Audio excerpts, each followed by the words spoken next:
मेरे साथ इस समय फोन लाइन पर मौजूद बीजेपी के नाथद्वारा से विधायक और राणा सांगा के वंशज विश्वराज सिंह मेवाड़ हैं।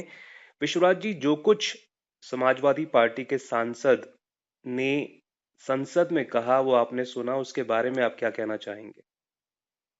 जो उन्होंने कहा, एक तो मुझसे बात करने के लिए आपको धन्यवाद। और जो उन्होंने कहा था, मैंने रिकॉर्डिंग देखी है। और जो उन्होंने कहा वो तो सरासर गलत है। आप किसी भी नजरिए से देखें, भले आप किनके बारे में कह रहे हैं, क्या कह रहे हैं और किस जगह में कह रहे हैं, वो इन तीनों एंगल से आप देखें तो सब हिसाब से जो उन्होंने कहा बिल्कुल सरासर गलत है, और उन्होंने ऐसी बात नहीं करनी चाहिए थी।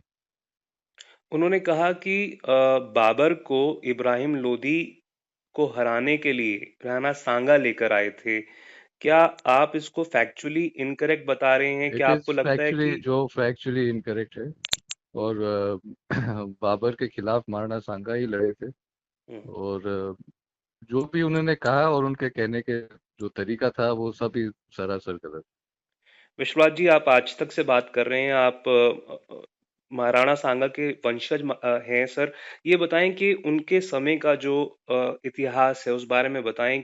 किस तरह से जो शौर्य गाथाएं कई लिखी गई हैं उनके बारे में, जिस तरह से सपा के सांसद ने जो कुछ संसद के अंदर कहा, क्या उसका आप कड़ा विरोध करते हैं? विरोध तो जैसे मैंने कहा, उन्होंने सरासर गलत बात करी है और उनका कहने का तरीका भी बहुत ही गलत था। और जो उस समय का इतिहास है तो आमतौर से भी जो भी इतिहास की थोड़ी जानकारी रखते हैं उनको पता है कि बाबर के खिलाफ महाराणा सांगा ही लड़े थे। और हम्म। खानवा का बैटल था। और उस समय जो भी यहाँ की फौज थी उनके उनको लीड कर रहे थे महाराणा सांगा, और उन्होंने बाबर के खिलाफ लड़ाई करी थी। तो यही है इतिहास जो सब सब लोग आमतौर से जानते हैं। सर, बीजेपी को लेकर उन्होंने कहा कि बीजेपी जिस प्रकार की शब्दावली का उन्होंने इस्तेमाल किया, उन्होंने कहा कि मुसलमानों को बीजेपी बाबर की औलाद कहती है, तो उन्होंने कहा कि हिंदू कौन है? आपको लगता है क्या इस प्रकार की शब्दावली किसी भी राजनेता के द्वारा, किसी भी नेता के द्वारा इस्तेमाल नहीं की जानी चाहिए? जैसे मैंने कहा, जो उनको बोलने का तरीका भी गलत था, तो जो उन्होंने कहा भी गलत।